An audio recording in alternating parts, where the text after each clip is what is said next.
ඔන්න අද අපි ඔයාලට Ria 7 එකෙන් ගෙනල්ලා තියෙන්නේ Suzuki Alto කියන කාර් එක. ඉතින් ලංකාවේ ගොඩක් දකින්න පුළුවන් කාර් එකක් තමයි මේ Suzuki Alto කියන්නේ. ඉතින් Japanese සහ international markets වල මේක Suzuki Alto කියලා හඳුන්වනවා. ඒ වගේම පාකිස්තාන් සහ Indian markets වල අපි මේක Maruti Suzuki Alto කියලා හඳුන්වනවා. ඉතින් අපිටත් ගොඩක් Indian variant එක ආපු නිසා අපි ගොඩක් වෙලාවට පෙළඹෙනවා මේකට Maruti Suzuki Alto කියන්නේ. ඉතින් මේක ගැන කතා කරද්දි මේක ලංකාවේ දැනට ගොඩක් දකින්න පුළුවන් කාර් එකක්. ඉතින් ඒකට හේතුව මේකේ තියෙන ෆියුල් ඉකොනොමි එක, මේකේ සයිස් එක. ඉතින් මේක K කාර් එකක්. ඒක තමයි මේකේ විශේෂම හේතුව. ඉතින් K cars දැන් ලංකාවේ ගොඩක් කල් ඉඳලා තියෙන concept එකක් ඔයාලට බලා ගන්න පුළුවන්. ඉතින් මම ඒකට වැඩි විස්තර කියන්න යන්නේ නැහැ. නමුත් දන්නේ නැති කවුරු හරි ඉන්නවා නම් K කාර් එකක් කියන්නේ ජපානයේ ට්‍රැෆික් අඩු කරන්න ඒ ගවර්න්මන්ට් එක විසින් හඳුන්වා දීපු concept එකක්. ඉතින් මේ concept එකේ regulations කීපයකට අතට තමයි මෙයාලා මේ වාහන හදන්න ඕනේ. ඉතින් ඒකට උදාහරණ විදියට මේකට නියමිත දිගක් තියෙනවා, පළලක් තියෙනවා, ඒ වගේ උපරිම එන්ජින් ධාරිතාවයක් තියෙනවා. ඉතින් මේ regulations වලට යටත්ව තමයි මේ cars නිපදවලා තියෙන්නේ. ඉතින් ගොඩක් මේ K cars ගත්තම ඔක්කොම එක සමානයි. ඒ කියන්නේ එන්ජින් ධාරිතාවය සමානයි, උසින් පළලින් දිගින් සමානයි සහ ඔප්ෂන් වලින් ගත්තත් ගොඩක් මේ cars සමානයි. ඉතින් වැඩිපුරම දකින්න පුළුවන් K cars ඉදිරිය හඳුන්වන්න පුළුවන් WagonR සහ Alto ලංකාවේ හැටියට නම්. ඉතින් මේ Alto ගැන කතා කරද්දී මේක දැන් කාලය පුරාවට මාකට් එකේ තියෙන වාහනයක්. ඉතින් ඒකෙන්ම තේරෙනවා මේ කාර් එක කියන්නේ ගොඩක් වාහන දැන් අපි දකින්නවා මොඩල්ස් එනවා ඩිස්කන්ටිනියු වෙනවා අවුරුදු 2කින් 3කින්. ඉතින් මේකගේ ඉස්සලම නිපදෙන්නේ 1979. මේ ඉතින් එදා ඉඳලා අද වෙනකන් ජෙනරේෂන්ස් 9ක් ඇවිල්ලා තිනවා. අපි අද ගාලා තියෙන්නේ මේකේ 8th generation කියන ජෙනරේෂන් එකේ කාර් එකක්. මේ කාර් එක විශේෂයෙන්ම කතා කරොත් මම දැන් සතියක් විතර පදින කාර් එකක්. ඉතින් ගොඩක් දුර පැද්දා මම ලංකාව වටේ ගියා, එක ප්‍රදේශ වලට ගියා. ඉතින් මම මේ කාර් එක ගැන ගොඩක් දේවල් ඉගෙන ගත්තා. ඉතින් මේ කාර් එක පදින කෙනෙක් හෝ මේක ගන්න බලාපොරොත්තු වෙන කෙනෙක් ඉන්නවා නම් මේ ගොඩක් වැදගත් වෙයි කියලා හිතනවා. මම ඉගෙන ගත්ත දේවල් මම ඔයාලත් එක්ක බෙදා හදා ගන්නම්. ඔයාලට ප්‍රයෝජනයක් වෙයි කියලා මම ඇත්තටම බලාපොරොත්තු වෙනවා මේ වීඩියෝ එක බලන එකෙන්. ඉතින් වැඩිදුර විස්තර කතා කරන්න තව මේ වාහනේ පැත්තට යමු. මේ ඔබේ වාහන සිනි සැබෑ කරන ලංකාවේ එකම සෙවන Ria 7 සමගින් මම චානුක.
ඉතින් Alto ගේ එන්ජින් කම්පාර්ට්මන්ට් එක පැත්තට ආවම මම ඉස්සෙල්ලා කිව්වා වගේ මේක K කාර් එකක්. ඉතින් මේ K cars වලට තියෙනවා එයාලට නිපදවන්න පුළුවන් උපරිම එන්ජින් ධාරිතාවයක්. ඉතින් ඒ ධාරිතාවය තමයි මේකෙත් බලා ගන්න පුළුවන් වෙන්නේ. ඉතින් මේ කාර් එකේ එන්ජින් එක ගැන කතා කරොත් මේක ඇවිල්ලා තියෙන්නේ 658cc inline 3 cylinder naturally aspirated petrol engine එකක්. ඉතින් මේක diesel variants එන්නේ නැහැ.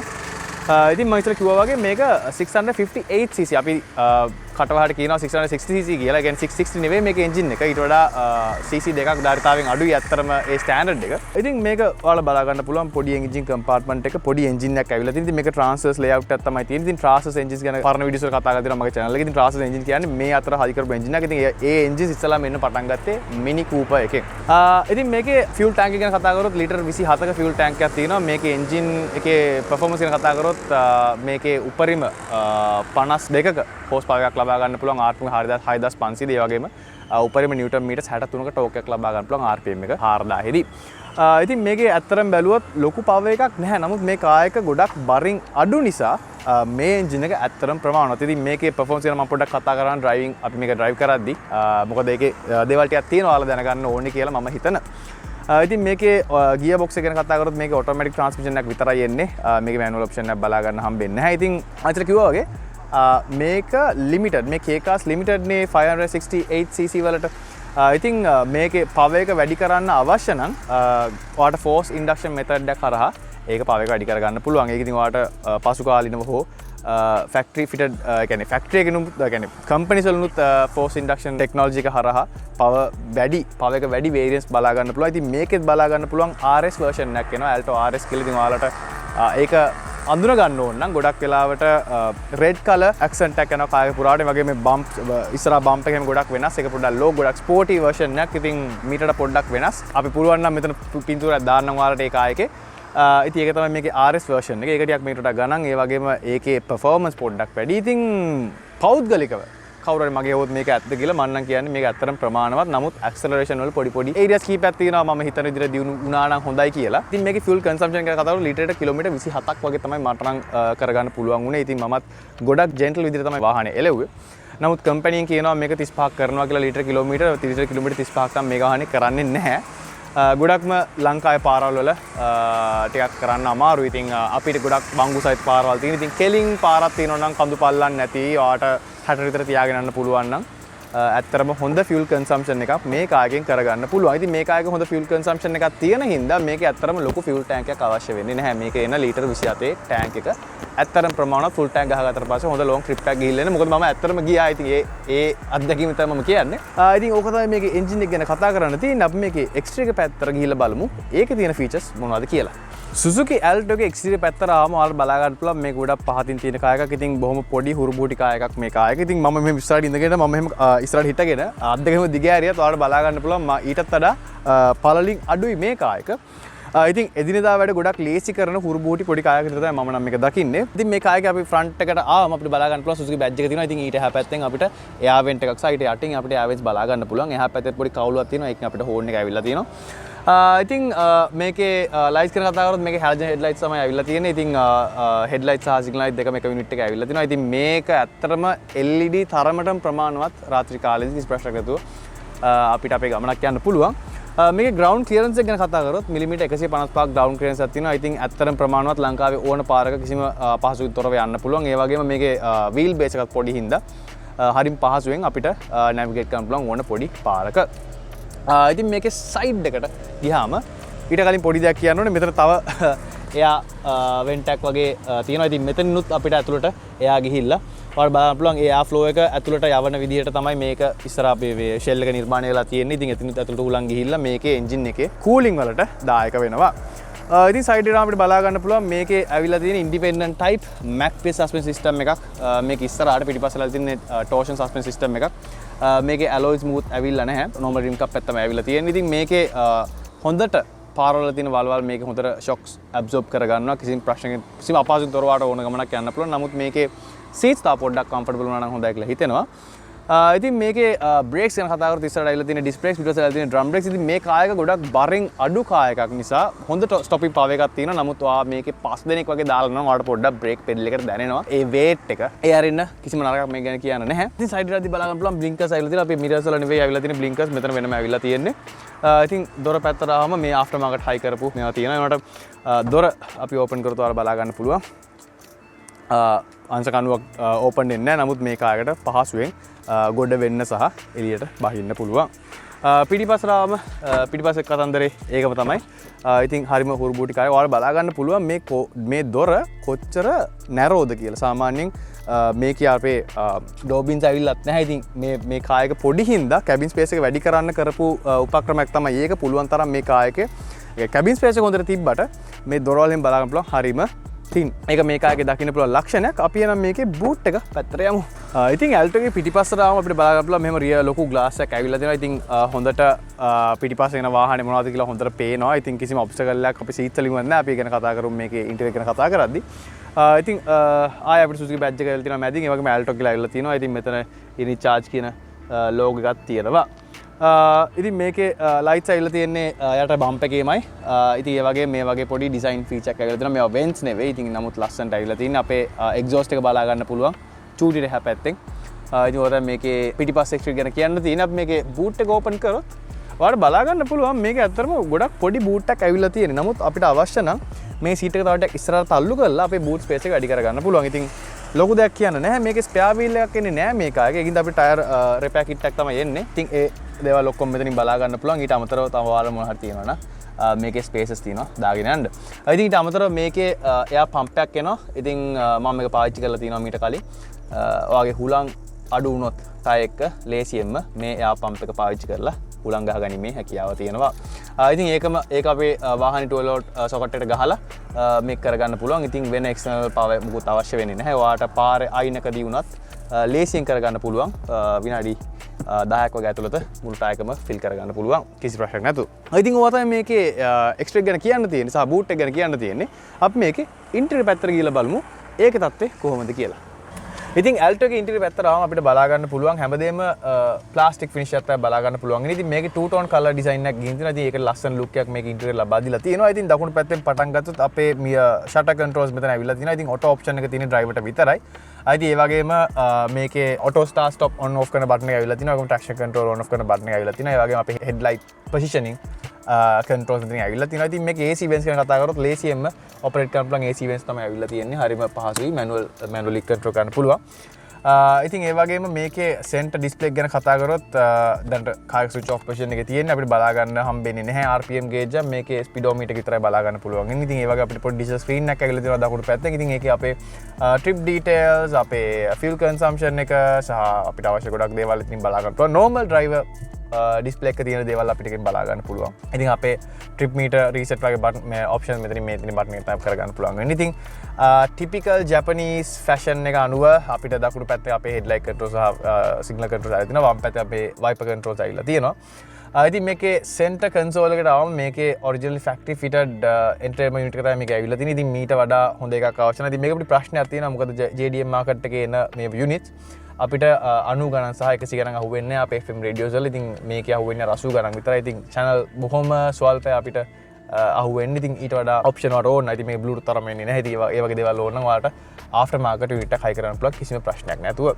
ඉතින් පළලට අපිට බලා ගන්න පුළුවන් අපේ hazard controls ඇවිල්ලා තියෙනවා. ඒ වගේම පොඩි මොනාරි phone එකක් coins හරි මොනාරි දෙයක් දාගන්න පුළුවන් පොඩි space එකක් ඇවිල්ලා තියෙනවා. ඉතින් ඊට පල්ලෙහා අපිට අපේ AC controls බලා ගන්න පුළුවන්. අපේ temperature එක, අපේ fan speed එක, directions වගේ හැමදේම මෙතනින් බලා ගන්න පුළුවන්. ඉතින් අපේ gear lever එක මැද නෙවෙයි ඇවිල්ලා තියෙන්නේ. අපේ gear selector දැන් ගොඩක් කියන විදිහට gear selector ඇවිල්ලා තියෙන්නේ මෙතන dashboard එකේමයි.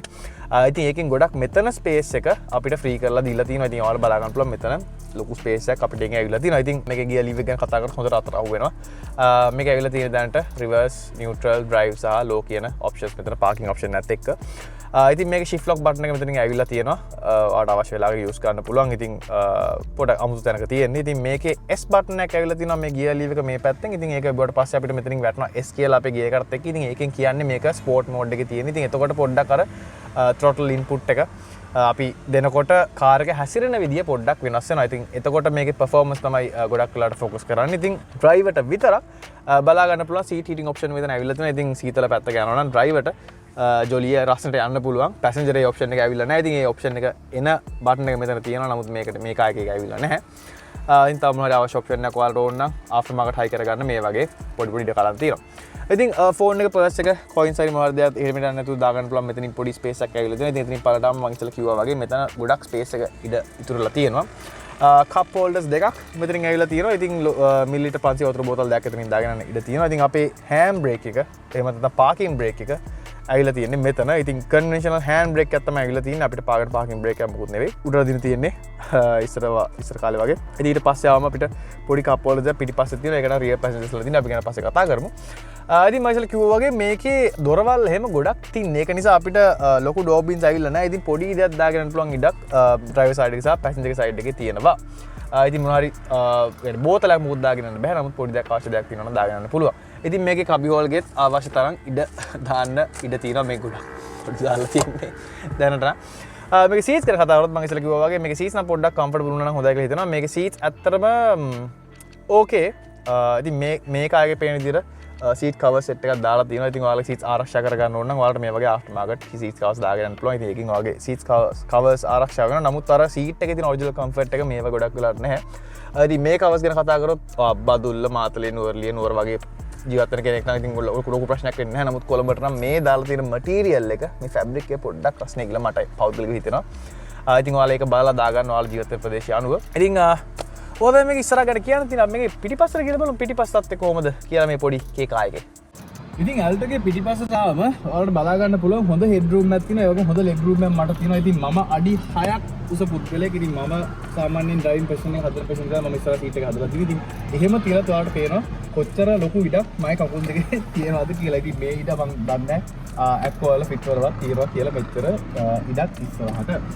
ඉතින් මේක ආයේ මම ඉස්සෙල්ලා කිව්වා වගේ බූට් එක ගැන කතා කරද්දී මේකේ අපිට පුළුවන් මේ සීට් එක ඉස්සරහට පස්සට කරගන්න. ඉතින් අපිට බූට් එක ලොකු ලොකු ලෝඩ් එකක් දාන්න නැත්නම් අපිට පුළුවන් මේ සීට් එක පස්සටම කරලා හොඳ ලෙග් රූම් එකක් අරන් දෙන්න පිටිපස්සට පැසෙන්ජර්ස්ලාට. ඒ වගේම අපිට මොකද පිටිපස්සට දානවා නම් අපිට මේ සීට් එක ඉස්සරහට කරලා ලෙග් රූම් එක පොඩ්ඩක් කැප කරලා අපිට අපේ බූට් ස්පේස් එක අඩි කරගන්න හැකියාව තියෙනවා. ඉතින් මේක ආයේ මම දකින ආසම ෆීචර් තමයි ඒක. මොකද ඇත්තටම මේ මම පෞද්ගලිකව හරි ආසයි මේකේ තියෙන මේ ලෙග් රූම් එකට. මොකද සැපට යන්න පුළුවන් ගමනක් 4 වෙනකොට කිසි ප්‍රශ්නයක් නැතුව. ඉතින් මේකේ ඊටු දේවල් ගැන කතා කරලා මම ඉස්සෙල්ලා කිව්වා වගේ මේකේ හරිම තින් ඩෝස් තමයි අවිලා තියෙන්නේ. ඉතින් ඩෝ බින්ස් නැහැ මේකේ. පිටිපස්සට ස්පීකර්ස් දෙකක් අවිලා තියෙනවා. ඉස්සරහට ස්පීකර්ස් දෙකක් අවිලා තියෙනවා. මේකේ 4 ස්පීකර් සවුන්ඩ් සිස්ටම් එකක් තියෙන්නේ. ගත්තොත් සවුන්ඩ් ක්වොලිටි එක ඇවරේජ් හොඳයි කියන්න බෑ. නරක කියන්නත් බෑ. ජොයිසින් දොක ගන්න පුළුවන්. නමුත් අර ඔයා සවුන්ඩ් ක්වොලිටි එක වගේ ප්‍රයිවට් එකක් නේ. මම හිතන්නේ මේක වඩා මේක වඩා හරියි කියලා. ඒ වගේ අපේ ඩෝ හැන්ඩල් මෙතන ඇවිල්ලා තිනවා. ඉතින් අපේ ෂටර් කන්ට්‍රෝල්ස් ඇවිල්ලා තිනවා දොරේම. මේකේ පොඩි ස්විච් එකක් ඇවිල්ලා තියෙනවා. ඒක අපිට පළට දාගන්න පුළුවන්. ඉතින් මේකේ ස්ටෝරේජ් ඒරියාස් මුකුත් ඇවිල්ලා නැහැ මේක ආයේ කියන. මේක ආයේ ඔරිජිනල් සීට් එක මෙතන පොඩි හුක් එකක් එනවා. අපිට මොකක් හරි කිලෝ 3ක 4ක වගේ බරක් එල්ල ගන්න පුළුවන් මොකක් හරි මල්ලක් ඕන නම්. නමුත් මේ සීට් කවර් දාපු හින්දා අපිට ඒක ඒ ඔප්ෂන් එක ඇක්ටිවේට් කරන්න ගියා තියෙනවා මෙතන. ඉතින් අවශ්‍ය නම් ඕන පොඩ්ඩක් කතා කරගන්න මෙතන. ඉතින් ඇසල කිව්වා වගේ මෙතන පොඩි කප් හෝල්ඩර්ස් දෙකක් ඇවිල්ලා තියෙනවා. ඉතින් මේක නම් සැනිටයිසර් බෝටල් එකක් සහ පොඩි තව එකක් තියෙනවා. ඉතින් ඊට අමතරව තව මොකද ඕන නම් පිටිපස්සට ඇක්ටිවේට් දාගෙන යන්න පුළුවන් මෙතන. එයාට පාවිච්චි කරන්න ඕන වෙලාවක. ඉතින් ඉස්සර කිව්වා වගේ මේක ෆ්‍රන්ට් වීල් ඩ්‍රයිව් කාර් එකක්. ඒකෙන් තමයි මේකේ ලොකු ෆ්ලෝ හම්ප් එකක් පිටිපස්සේ ඉන්නේ. පොඩි ෆ්ලෝ හම්ප් එකක් තියෙනවා. ඉතින් ප්‍රශ්නකට යන්න පුළුවන් පිටිපස්සේ යන කෙනාට මේකේ අර කලර තමයි ප්‍රශ්නකට තියෙන්නේ. ඒ අර ඊට අමතරව මේක ආයේ මැද යනකොට වෙන ප්‍රශ්නයක් නැහැ. ඉතින් පොඩි කෙනෙකුට කිසිම අපහසුතාවක් කරන්න පුළුවන්. මොකද ඒකට හේතුව මෙතන කිසි හම්ප් එකක් නැහැ. මේ සීට් එක හරිම ෆ්ලැට් සීට් එකක් තමයි පිටිපස්සට ඇවිල්ලා තියෙන යම් බංකුවක් වගේ. ඉතින් හොඳට 3 දෙනෙක් පාසුවේ පොඩි 3 දෙනෙක්ට පාසුවේ ඉන්න යන්න පුළුවන්. ලොකු 3 දෙනෙක් නම් පොඩ්ඩක් ස්ට්‍රගල් කරන්න පුළුවන්. ඉතින් මොනවද මේක ප්‍රොසෙස් කියන්නේ? ඊට අමතරව අපිට කියනවා නම් අපිට බූට් එකට ඇක්සස් මෙතනින් තියෙනවා. ලේසියෙන් මොන හරි බූට් එකකින් ටැග් ගන්න ඕන නම් පිටිපස්සට පැසෙන්ජර්ස්ලාට ඒක ඇක්සස් කරගන්න හැකියාව තියෙනවා. ඉතින් ඕක මේකේ ඉන්ටීරියර් ගැන කියන්න තියෙන්නේ. මේක ඩ්‍රයිව් කරලා බලමු. මට ඒ ගැන මොනවද ඔයාලට කියන්න තියෙන්නේ කියලා. සුසුකි ඇල්ටෝ එක ඔන්න පාර දැම්මම ඉස්සල්ලම කරන්න ඕන දේ තමයි අපේ ඔටෝ ස්ටාර්ට් ස්ටොප් බටන් එක ඕෆ් කරගන්න එක. මොකද මේකේ ඕල්ටර්නේට් එකක් ඉන්නේ නැහැ. මේකේ ස්ටාර්ටර් මෝඩ් එකෙන් තමයි ස්ටාර්ට් වෙන්නේ. ඉතින් ස්ටාර්ටර් මෝඩ් එකේ යන්න පුළුවන් මේ ඔටෝ ස්ටාර්ට් ස්ටොප් ඔප්ෂන් එක ඕන් කරලා පදිනවා නම් ඉතින් ෆියුල් ඉතුරු වෙන්න පුළුවන්. මොකද ඔයා ගොඩක් වෙලා ට්‍රැෆික් එකේ නවත්තන් ඉන්නවා නම් ඇත්තට මේක ඔයාට ෆියුල් ඉකොනොමි එක අතින් වැදගත්. නමුත් ඉක්මනට ස්ටාර්ටර් මෝඩ් එක රිප්ලේස් කරන්න වෙනවා. ඒකින්ද මගේ ඕදන නම් මේක ඉස්සලාම ඕෆ් කරගන්න. රයිට්. ඉතින් මේකේ ඩ්‍රයිවිං ගැන කියන්න තියෙන්නේ අපිට මල්ටිපල් ස්ටියරින් වීල් එකක් එන්නේ නෑ මේ කායකේ. නෝමල් ස්ටියරින් වීල් එකක් තමයි එන්නේ. ඉතින් හොඳට අතට අහු වෙන ස්ටියරින් වීල් එකක් තියෙන්නේ. හොඳ ෂෝක් ඩ්‍රයිවිං ඉන්පුට් එකක් තියෙනවා. ඉතින් අනිත් කාස් වලට වඩා පොඩ්ඩක් මේක ස්ටිෆ්. ඒ කියන්නේ අපි ස්ටියරින් වීල් හරවද්දි කරද්දි පොඩ්ඩක් ඒක තදයි. ඉතින් ඊට අමතරව මේක විසිබිලිටි ගැන කතා කරද්දී අපිට හොඳ විසිබිලිටියක් තියෙනවා ඉස්සරහා. මේක එක පාතින් තිබ්බට අපිට හොඳට ඉස්සරහා පේනවා. ඉතින් සයිඩ් මිරර්ස් උත් හොඳට පේනවා දෙපැත්තෙන් එන්නේ මොනවද කියලා. මිඩල් මිරර් එකකට අපිට හොඳට පේනවා පිටිපස්සෙන් මොනවද කියලා. මොකද පිටිපස්සේ ග්ලාස් එක ගොඩක් ලොකුයි. ඒ වුණාට ඒකින්ද හොඳට පේනවා. ඉතින් මේකේ රිවර්ස් කැමරා එකක් එන්නේ නැහැ. ඉතින් අර රිවර්ස් කැමරා එකට යූස් වෙච්ච කියන්නේ ඔයා පුරුදු වෙනම් රිවර්ස් කැමරා එකක් පාවිච්චි කරලා හැම වෙලේම මේක ආයක රිවර්ස් කරද්දී පොඩ්ඩක් චැලෙන්ජින් වෙන්න පුළුවන්. ඉතින් ඊට අමතරව මේකේ හොඳ කම්ෆර්ටබල් රයිඩ් එකක් තියෙන. ඉතින් මම ඉස්සෙල්ලා කිව්වා වගේ අපි සස්පෙන්ෂන් ගැන කතා කරද්දී මේකේ සස්පෙන්ෂන් ඇත්තටම ප්‍රමාණවත් හොඳට වලවල් ඇබ්සෝබ් කරගන්නවා. නමුත් අර ටයර් සයිස් එක පොඩි හින්දා හැම වලකම වැටෙන්න ගන්නවා මේ ටයර් එක. ඉතින් අර පොඩ්ඩක් වයිබ්‍රේෂන් එක මීට වඩා ලොකු ටයර් සයිස් වෙන කාස් වලට මේකේ පොඩ්ඩක් වැඩි. ඉතින් ඊට අමතරව මේකේ සීට්ස් කම්ෆර්ටබල් සීට්ස් ඇවිල්ලා තියෙනවා. ඉතින් මේකේ මැනුවල් සීට්ස් තමයි ඇවිල්ලා තියෙන්නේ. අපිට ඔටෝ ඉලෙක්ට්‍රික් සීට්ස් මුතු ඔප්ෂන්ස් ඇවිල්ලා නැහැ. ඉතින් මේකේ අර ප්‍රයිස් එක තවත් පල්ලෙහාට ගේන්න පුළුවන් හේතුවක් තමයි ඒක. ඉතින් ඊට අමතරව මේකේ සීට්ස් ගැන කතා කරද්දී පොඩ්ඩක් මේ සීට්ස් පොඩ්ඩක් කම්ෆර්ටබල් වුණා නම් හොඳයි කියලා හිතෙනවා. ඉතින් පොඩ්ඩක් අර තදයි. ඊට අමතරව අපිට ෂෝල්ඩර් සපෝට් එකත් ඕකේ හොඳයි කියලා කියන්න බෑ. නමුත් ඕකේ මේ කාගේ හැටියට ඇත්තටම ප්‍රමාණවත්. ඉතින් මේකේ AC controls අපිට ලේසියෙන් control කරන්න පුළුවන්. කිසි ප්‍රශ්නයක් නෑ. අපේ ඇහැ ඉවතර ගන්න ඕනේ අපිට අතපත ගාලම අපේ control කිරීමේ හැකියාව තියෙනවා. මොකද අපි knobs තමයි ඇවිල්ලා තියෙන්නේ අපේ AC controls වලට. ඉතින් ලේසියෙන් AC controls හසුර ගන්න පුළුවන්. ඒ වගේම අපේ AC events ලේසියෙන්ම control කිරීමේ හැකියාවක් තියෙනවා. ඉතින් ඇත්තරම ජීවත්වන ලේසි කායකක් ඕන පොඩි තැනකුණත් පාක් කරගැනීමේ හැකියාව තියෙනවා. මේකේ ටර්නින් සර්කල් එක විශේෂයෙන්ම මේකේ ටයිට් ටර්නින් සර්කල් එකක් තියෙන. ඉතින් ඕනම පොඩි තැනක අපිට වාහනේ හෙට මෙහෙට හරව ගන්න පුළුවන් නැවිගේට් කරන්න හරි ලේසි. මම ඉස්සරහ යූ ටර්න් එකක් ගහන්න හිතන් ඉන්නවා. ඉතින් අපි ගහදි බලමු ඒක කොහොමද කියලා. ඉතින් මම මේකේ කියන්න තවත් දේවල් තියෙනවා. මේකේ ඒ පිලර් එකේ පොඩි බ්ලයින්ඩ් ස්පොට් එකක් තියෙනවා. ඔයාගේ ඩ්‍රයිවිං පොසිෂන් එක හයි නම්. ඒ කියන්නේ ඔයා ටිකක් උස පුද්ගලයෙක් නම් වගේ වේස්ට් එකේ ඉඳලා උඩට උසයි නැත්තම් එහෙමත් නැත්තම් හොයා වගේ සීට් එක ගොඩක් උස් කරලා පදින්න කැමති කෙනෙක් නම් ඔයාට පොඩි ඩිස්ඇඩ්වාන්ටේජ් එකක් තියෙනවා මේ ඒ පිලර් එකේ. මොකද මේකේ බ්ලයින්ඩ් ස්පොට් එක උස යන්න වැඩි වෙනවා. ඔයාගේ අයිසයිට් එක පොඩ්ඩක් පහතින් නම් තියෙන්නේ. ඒක ගොඩක් මග අරව ගන්න පුළුවන්. ඉතින් මේ කායකේ හොඳම ඇත්තටම කියන්න තියෙන්නේ මේකේ ෆියුල් එක මේක හොඳයි. දැන් මම මේ පාගන විදියට ලීටර් කිලෝමීටර් 22ක් කරනවා කියලා තමයි මට පෙන්නන්නේ. ඉතින් මේක ස්පීඩ් එක වැඩි වෙන්න මම throttle input එක අඩු වෙන්න මේක තව වැඩි වෙනවා. ඉතින් මේ ගානට ගියොත් මට 23ක් කරන්න පුළුවන්. දැන් 25ක් කරන්න පුළුවන් කියලා තමයි මට කාර්යයෙන් කියන්නේ. ඉතින් මම ඉස්සෙල්ලා ගියා වගේ හොඳ ෆියුල් ඉකොනොමි එකක් තියෙනවා. මේකගේ ලොකු නරකක් තියෙනවා. ඒක කියන්න ඕනේ. ඉතින් මේකේ අපි පාකින් හෝ අපි හෙඩ්ලයිට් දාගෙන යද්දි රෑට මේ අපේ ඩෑෂ්බෝඩ් එකෙන් එන මේකේ බෑක්ලයිට් එක හරිම පවර්ෆුල්. ඒ කියන්නේ සමහරවිට අපිට රෑට එලවන්න අමාරුයි මේකෙන් එන ලයිට් එක. මේක නිකන් වෙනම ලයිට් එකක් මූණට ගහලා වගේ තමයි. ඊට අමතරව අපි දැන් විශේෂයෙන් මේකේ ඉන්නේ අපි දකුණට හරවද්දී අපි දකුණට හරවද්දී රෑට මම එහෙම දකුණ බලද්දී මට දකුණෙන් එන වාහන මුකුත් සහ දකුණෙන් එන පාරවත් ඔබ්ජෙක්ට්ස් අත් නෙවෙයි මට පේන්නේ මේකේ රිෆ්ලෙක්ෂන් එක. මේකේ මේ ලොකු ලයිට් එකේ රිෆ්ලෙක්ෂන් එක තමයි මට මේකේ පේන්නේ. ඉතින් ඒකට විසඳුමක් හොයාගන්න පුළුවන් නම් විසඳුමක් දන්න කෙනෙක් ඉන්නවා නම් අපේ කමෙන්ට්ස් වල දාන්න අනිත් කට්ටියත් දැනගන්න. ඉතින් ඒක මේකේ තියෙන ලොකු ඩ්‍රෝබැක් එකක්. ඉතින් ගොඩක් ලාට අපි නම් කරන්නේ රෙද්දක් මෙතනට දාන එක. ඒතර මුකුත් පේන්නේ නැහැ. ඉතින් අපිට කිසිම ඩිස්ප්ලේ ඉන්පුට් එකක් නැහැ. නමුත් අර රිෆ්ලෙක්ෂන් එක නැති හින්දා අපිට පාඩුවේ එලව ගන්න පුළුවන්. අපිට වාහනේ හරවද්දි කරද්දී අර තියෙන අපහසුතාවය මග අර ගන්න පුළුවන්. ඉතින් ඒකෙන් අපිට කැප කරන්න වෙනවා.